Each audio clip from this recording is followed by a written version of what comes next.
Hello students, welcome back to my YouTube channel. आज के video में जो हमारा सब्जेक्ट है company accounts BBA third semester का, उसमें हम पढ़ेंगे री इशू ऑफ फॉरफिटेड शेयर्स का कंसेप्ट और उससे रिलेटेड क्या क्या अकाउंटिंग ट्रीटमेंट होते हैं उनके बारे में। ठीक है स्टूडेंट्स, प्रीवियस वाले वीडियोस में हम फॉरफिटेड शेयर्स के बारे में पढ़ चुके हैं। फॉरफीचर ऑफ शेयर्स क्या होता है, कौन कौन सी कंडीशंस में होता है और फॉरफीचर कौन कौन सी सिचुएशन में होते हैं जिसमें आपके एट पार प्रीमियम थे। ठीक है, उसके अलावा जो रीइशू होता है फॉरफिटेड शेयर्स का, आज के वीडियो में हम उसका पढ़ेंगे। देखिए, as per article of association और डायरेक्टर जो होते हैं वो एक्वायर करते हैं एक तरीके से पावर, जिससे हम रीइशू कर सकते हैं फॉरफिटेड शेयर को। ठीक है, ये हो सकता है सेलिंग करना न्यू परचेज़र को, है ना, जिससे कि जो अमाउंट है, जो लाइबिलिटी है फ्यूचर कॉल की, वो टेकन अप बाय हो सके परचेज़र। ठीक है, तो forfeited shares are available with the company for sale. Forfeited share जो होते हैं वो अवेलेबल होते हैं कंपनी के साथ सेल के लिए। After the forfeiture of share के फॉरफीचर के बाद, यानी कि अंशों के हरण के बाद, the company is under an obligation to dispose of the forfeited share. मतलब फॉरफीचर ऑफ शेयर्स के बाद जो कंपनी होती है अंडर ऑब्लिगेशन में, वो क्या करती है, वो डिस्पोज ऑफ करती है, यानी कि निपटारा करती है फॉरफिटेड शेयर का, या फिर टैकल करती है फॉरफिटेड शेयर को। ठीक है, the company requires to pass a resolution in its board meeting for the reissue of forfeited share। Company को उसके रिगार्डिंग ग्रहण करती है एक रिजोल्यूशन, जिसमें बोर्ड ऑफ मीटिंग में होता है, जहाँ पर रीइशू के बारे में बात होती है अबाउट फॉरफिटेड शेयर। जो शेयर हम हरण कर चुके हैं उनको रीइशू के बारे में बात होती है, तो उनको एक रिक्वायर मिलता है, एक रिक्वायरमेंट होती है रिजोल्यूशन की। ठीक है, तो री issue of forfeited share is a mere sale of shares. इसका मतलब क्या है, ये एकमात्र सेल है शेयर्स की कंपनी के लिए। ठीक है, a company does not make allotment of these shares. Company इस तरीके के शेयर्स का अलॉटमेंट नहीं बनाती है। The company auctions the forfeited. Company क्या करती है, ऑक्शन करती है, नीलामी करती है इन शेयर्स की, और एंड डिस्पोजेस दैम ऑफ, और इनका निपटारा करती है। मतलब इसमें क्या है, अलॉट नहीं करती, जस्ट इनकी नीलामी करती है और उसका निपटारा करती है फॉरफिटेड शेयर्स का। ठीक है, अ कंपनी कैन री issue these shares at any price but the total amount received on these share should not be less than the amount arrears on these shares. यानी कि कंपनी री issue कर सकती है इन शेयर को उस price पर जिस पे टोटल अमाउंट रिसीव्ड हुई है। ये जो शेयर्स का प्राइस है वो कम नहीं होना चाहिए कॉल्स इन एरियर से, जो आपकी बकाया राशि होती है उससे कम नहीं होना चाहिए। Here total amount refers to, यहाँ पर टोटल अमाउंट किसको रेफर कर रही है, उस अमाउंट को जो रिसीव्ड हो रहा है आपका ओरिजिनल अलॉटी से एंड द सेकंड परचेजर से। एग्जाम्पल के लिए देख लेते हैं, A pays the application amount of ₹3 on 100 shares of the face value at ₹10। एक पर्सन है जो पे कर रहा है एप्लीकेशन अमाउंट ₹3 on 100 शेयर्स पे, जिसकी फेस वैल्यू है ₹10, बट ही फेल्स टू पे द अलॉटमेंट मनी। फिर क्या हो जाता है, वो फेल हो जाता है पे करने में अलॉटमेंट मनी को। The company forfeits his shares. उस सिचुएशन में कंपनी उसके शेयर्स का हरण कर लेती है, यानी कि 100 जो शेयर्स हैं उनको हरण कर लेगी, एंड री इशू देम, और उनका पुनः री इशू करेगी, मतलब दोबारा से उनको इशू करेगी। Now the amount in arrear is ₹7 पर share.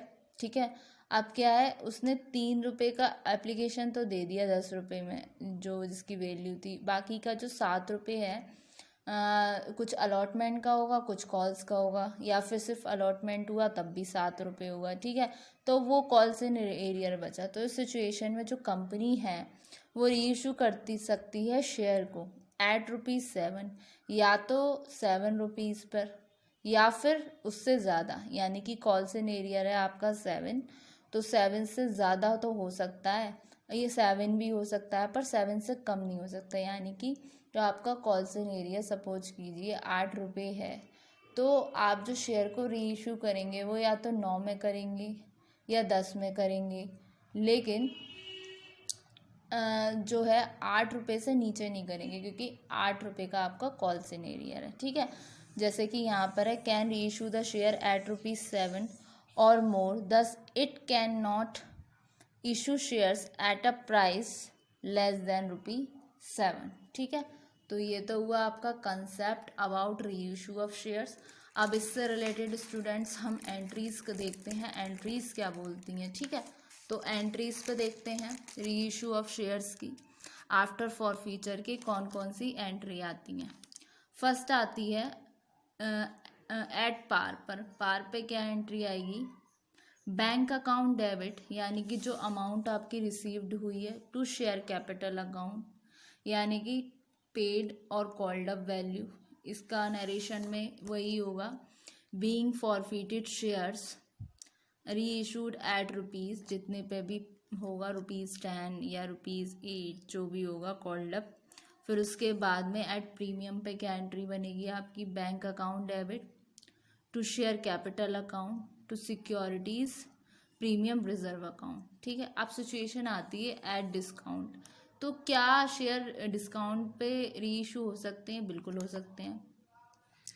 Forfeited share can be issued at discount, but the discount on the issue of such share cannot exceed the amount earlier forfeited on such share।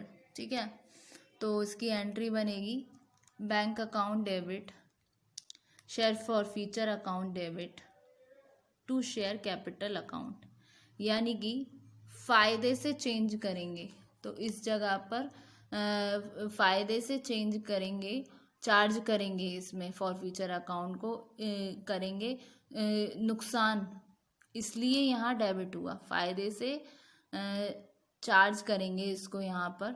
ठीक है, तो नुकसान जो होगा इसलिए यहाँ debit हुआ।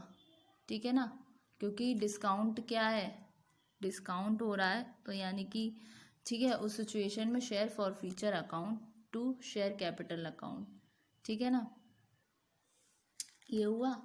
फिर अब आपका ये ट्रांसफ़र होता है कैपिटल रिजर्व अकाउंट में, तो एंट्री बनेगी transfer to capital reserve after reissue के बाद होता है, तो एंट्री बनेगी share forfeiture account debit to capital reserve account, यानी कि जो balance of share forfeiture account है वो ट्रांसफ़र हो रहा है कैपिटल रिजर्व अकाउंट में। इसमें भी स्टूडेंट सिचुएशंस आती हैं, एक तो कंडीशन फर्स्ट आती है, इस केस में क्या होता है, if all the forfeited share are reissued, जब आपके सभी फॉरफिटेड शेयर री इशू होंगे, तो उसमें क्या होगा, आपका जो क्रेडिट का बैलेंस होता है फॉरफीचर का, जो हमारा क्रेडिट का बैलेंस होता है ना फॉरफीचर अकाउंट में, जो एंट्री करते हैं हम, फर्स्ट एंट्री जो करते हैं equity share capital account debit to first and final call account to equity share forfeiture account, तो जो फॉरफीचर के टाइम पे जो क्रेडिट अमाउंट होती है ना फॉरफीचर की, उसमें से डेबिट हो जाती है ये वाली अमाउंट जो शेयर फॉरफीचर अकाउंट है, यानी कि जो यहाँ वहाँ तो फ़ायदा हो गया, फॉरफीचर हमारे पैसा आ गया, तो वहाँ पर उस नुकसान को हम मतलब चार्ज करेंगे, तो इस वजह से यहाँ पर ये डेबिट हुआ है। फिर उस वाले अमाउंट में से जो अमाउंट था हमारा, उसमें से डेबिट को डिडक्ट करेंगे, तो वो अमाउंट ट्रांसफ़र होगी आपकी कैपिटल रिजर्व में। ठीक है, उसके अलावा अगर जैसे हमारे 5,000 शेयर हमने फॉरफीट किए, उसमें से हम 2,000 शेयर को ही री इशू करेंगे, तो उस सिचुएशन में एक फॉर्मूला बनता है, फॉर्मूला कैसे बनेगा उसको देखते हैं। उसमें अमाउंट कैसे पहुंचेगी आपकी कैपिटल रिजर्व में, if only some shares are reissue, जैसे 5,000 शेयर थे उसमें 2,000 हुए, और शेयर फॉरफिटेड थे आपके 10,000 के हिसाब से। ठीक है, और नंबर ऑफ री इशू हुए आपके 500 के हिसाब से, तो कैसे हुआ, अमाउंट फॉरफिटेड थी 2,000 अपॉन 1,000 इंटू 500, तो कितना आया 1,000 रुपये। ठीक है, उसमें से डेबिट आपका अमाउंट जो था फॉरफिटेड का वो था आपका 300 रुपये का, जो यहाँ पर आता है ना ठीक है, उसमें था 300 रुपये का। फिर 7,000 जो बचा वो रिमेनिंग बचा कैपिटल रिजर्व अकाउंट का, ठीक है ना। ये बना आपका, ठीक। जैसे कि हमने फॉरफीट किया, प्रॉफिट मिल रहा है हमें 500 शेयर्स पे 3,750 का। एक एग्जाम्पल दिया, जो हम इक्विटी शेयर कैपिटल अकाउंट करते हैं एंट्री टू फॉरफीचर अकाउंट, उस समय क्रेडिट अमाउंट मिली हमें 3,750 की। अब प्रॉफिट हो रहा है हमें 400 फॉरफीटेड शेयर पे, तो और फॉरफीटेड शेयर कितने हैं आपके 500 रुपये के। तो जस्ट यही वाली एंट्री पुट करेंगे, यहाँ पर आएगी आपकी जो अमाउंट हमने फॉरफीट करी है, यानी कि जो फॉरफीट के टाइम पे जो थी क्रेडिट में वो अमाउंट आ गई। अपॉन में आपके वो शेयर आ गए जो आपने फॉरफीट किए हुए हैं, नंबर ऑफ शेयर फॉरफीटेड। जैसे कि मैंने यहाँ पर अमाउंट फॉरफीटेड मेरी 2,000 रुपये आई है equity share capital to forfeiture, और नंबर ऑफ शेयर फॉरफीटेड थे मेरे 1,000 शेयर मैंने फॉरफीट किए थे, और 500 रुपये की वो आया हमारा नंबर ऑफ फ्री इशू। तो इसका करके कितना आया, मेरे को मिला 1,000 रुपये। अब 1,000 रुपये ये डिडक्ट होंगे आपके, जो आपका जो अमाउंट होगी ना ये फॉरफीचर वाली, इसमें से चलो ये अमाउंट हुआ, तो ये फॉर्मूला होगा amount forfeited upon number of share forfeited into number of re issue, ठीक है। चलो अभी तो मैंने इसका ओवरव्यू दे दिया है, जब न्यूमेरिकल इसका कराऊंगी तो इसका और क्लैरिफिकेशन हो जाएगा कि इन दो कंडीशंस को हम कैसे पुट करेंगे। तो इसके मैं आपको न्यूमेरिकल करा दूंगी तो आपको समझ आ जाएगा। तो होप सो स्टूडेंट, आपको आज के वीडियो में जो हमारा टॉपिक है री इशू ऑफ शेयर्स का कंसेप्ट और उसकी एंट्री समझ आ गई होंगी, ठीक है। तो नेक्स्ट वाली वीडियो में हम इस हेड से रिलेटेड न्यूमेरिकल करेंगे। Thank you very much student.